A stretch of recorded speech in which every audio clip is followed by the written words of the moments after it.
Time. Free time, playtime, work time, whatever kind of time you can think of.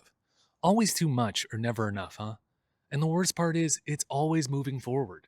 I mean, I can edit this video as much as I want, but the time I put in right here and now isn't coming back.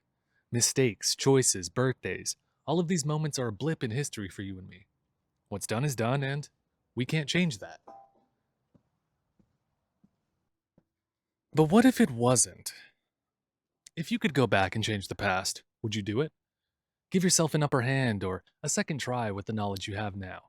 Become rich, be someone successful, do something better. Sounds like a pretty sweet deal, right? But there's always a price for change. And how do you hold someone accountable for changing the past, causing a ripple in time, and creating a new present? There's gotta be a way to maintain the balance for the people who would abuse that power. If only there was some kind of commission to manage it. If only that commission had a cop who could kick things. TimeCop. Talking about TimeCop.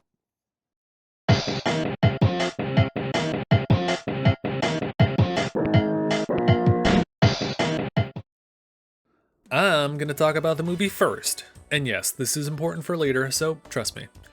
TimeCop was released to theaters in 1994, starring the splitting, kicking Jean-Claude Van Damme himself.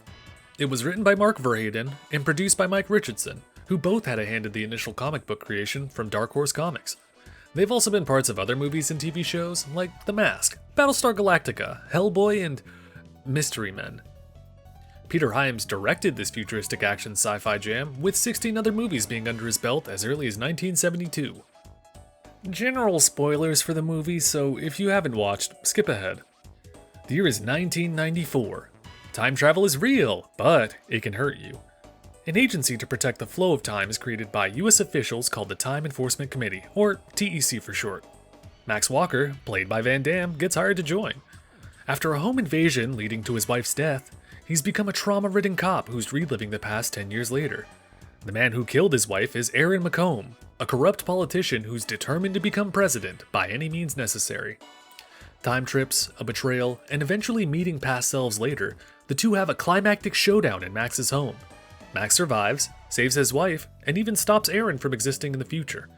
It all wraps up to one big happy ending. The movie did extremely well, being one of Van Damme's highest grossing lead roles. The effects were pretty good, with the time holes, sub-zero death, and screen warping matching that into the future aesthetic. The finale with past and present McComb joining themselves was absolutely insane, and I mean, it's got boobs and bad jokes, so it's a pretty good watch when you don't think about the plot holes. While it's no Terminator, I'd like to think that it served its purpose with other testosterone-filled action movies. The success was so good, in fact, the media train made a few extra stops, one of them being in the form of a cartridge. Now we can talk about the game. TimeCop was developed by Cryo Interactive Entertainment and published by JVC Music Industries and Victor Entertainment in 1995. The game's considered a sequel to the movie, where the creator of time travel, Hans Kleindast, decides to capture Max after making himself Dictator of the Universe. Your mission is to duel the mad scientist through time and put an end to his ambitions. The game still follows the general TimeCop formula, with some exceptions. Backdrops range from past and present, like the New York streets of 1929 and the TEC office, to the distant future, like LA's brain-blasted streets in 2177. You get some kicks, punches, and occasionally bullets to help you in your travels, and the game still features Van Damme as your main man. There's a few goodies to this game that I'm going to point out first. The mocap enemies fit the levels they're placed in, and was an interesting idea. Backdrops for said levels are pretty good for their time representation too. There isn't a large variety, but the color and minor effects they have work. The sliding Kleindast does whenever you're between levels fries my shit every time, and he looks dumb as hell.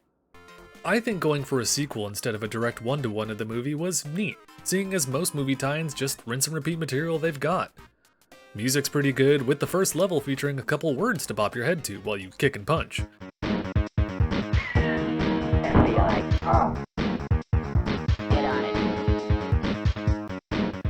It's got goons! No, not that kind. The bosses for the game are also outrageous, ranging from giant octopus, robot, and even a tank. Alright, that's all I got. It's time to get real. The movement in combat becomes stale almost instantly.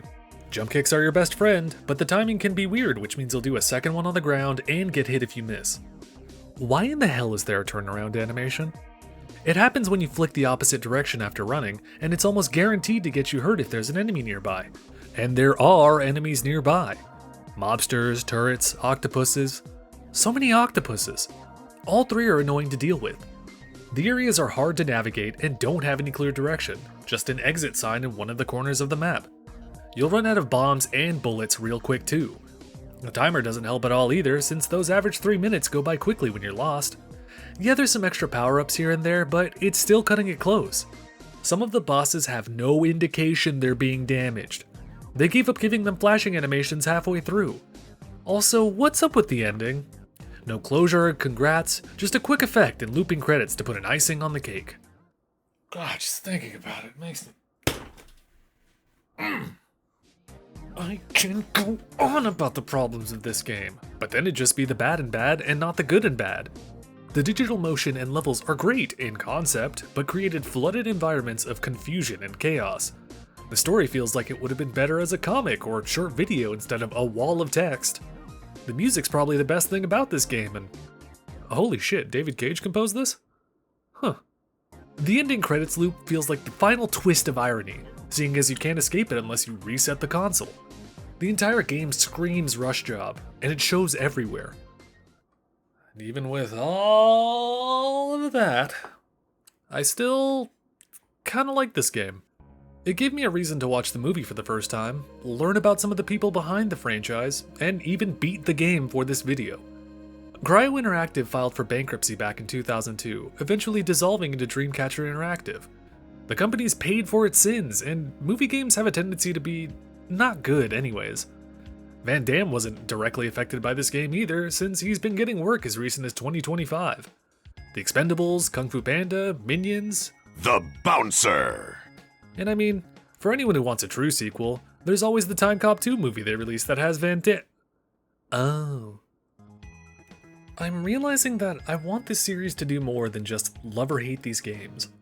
The research done has been extremely fun for me, and I think it's important to look past the negatives to see some of the people behind the scenes.